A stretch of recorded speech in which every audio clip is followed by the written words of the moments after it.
Hey guys, Nathan your Death Dealer here. Now, as you can tell from the background, I'm on vacation, so this will be the only video that I'll be making for these few days for the 4 people that actually watch what I do. So, let's get started on this. Recently, I have learned of the pricing of Microsoft's new peripheral, the Kinect, aka Project Natal. Now, the Xbox 360 has been a dominant power on the market and is still going somewhat strong today. This is because of the new Xbox 360, which is redesigned, as well as its affordable price tag compared to Sony's PlayStation 3, also redesigned. And while I do believe that you do get what you pay for, on that matter, I will not delve into that in this video. Now let's get back to the main content. As you know, as many know, Natal was revealed at last year's E3 with the amazing Milo demo from Lionhead Studios. It just blew me away. Now, about the peripheral. Even though it flashed impressive tech, it has fallen into the concepts of a similar peripheral released about 7 years ago. The iToy on the PlayStation 2. Now, both use similar tech, a camera, and thus leads me to the main issue. The price of Kinect. It was recently announced to be $150. That's about 75% of the cost of the new Xbox 360, which has built-in Wi-Fi and all the other good stuff that Microsoft fucked up on the first time. And the games are also going to be priced from the first party to be $50. Now, from a purely business standpoint, I'm going to be Bobby Kotick here for a second. That is a fail.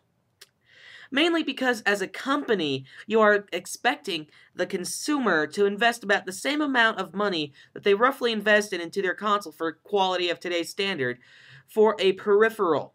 This shows no logic whatsoever in my opinion. And taking into account those prices, you'll have to invest $200 to get a semi-mediocre startup for Kinect. Now, mind you, this will be for just 2 video games and the peripheral. Take this into account as well. The Sony Move, obviously by its name, Sony's motion control for a PlayStation 3 coming out roughly in the same window, will cost about $170 for the superior of what is above. Now that price includes a $100 bundle that includes a demo disc similar to the jam packs they used to do, the PlayStation Eye, the camera that it uses, the motion controller, and the equivalent of the Wii Sports title known as Sports Champions. And this will also be a lot cheaper as well if you already own the PlayStation Eye like I do. And in order to get to this $170 thing, you also have to add $30 for a navigation controller, which is Sony's equivalent to the nunchuck, and $40 for a single first-person title. Yes, they are at they are being sold at $40. A 20% drop in price compared to Microsoft's price for their first-party titles. I'm sorry, I got a bit of a speech impediment if you haven't noticed yet. As well as the $200 price tag for a Wii. As well, you also have to think of the $200 price tag for a Wii, Wii Motion Plus, a Wii Nunchuck, and remote, Wii Sports, and its sequel, Wii Sports Resort. Now, to address the argument that Microsoft's peripheral may not need additional peripherals, which, you know, might make it cheaper in the long run, I don't think many people at all have seen a multiplayer demo of Kinect. Now, not having seen that demo and knowing that Kinect uses the body heat of the person, this could cause major flaws. As for those who have played WarioWare Snapped on multiplayer, you'll notice that the silhouettes collide because they both have to capture 2 people using the same technology. So it'll be like putting my hands like this. Guess what? The peripheral might read that as 1 hand instead of 2.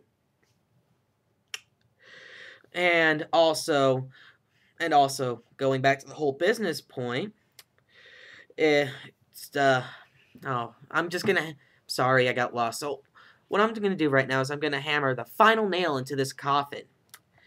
Kinect is marketed for the casual audience, whom is known not to want to invest too much cash into video games, either even add-ons or peripherals.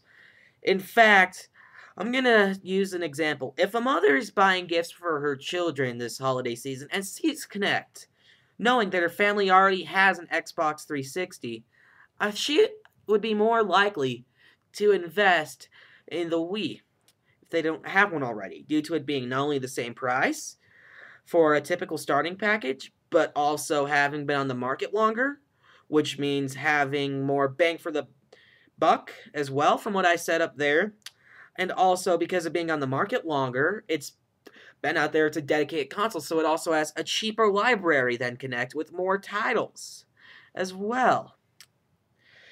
And due to those simple facts, that it is a full-fledged console instead of just a stupid little add-on, it's going to be more bang for the buck, like I said.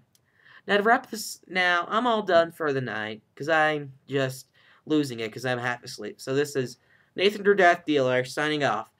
Power to the people, ride the lightning.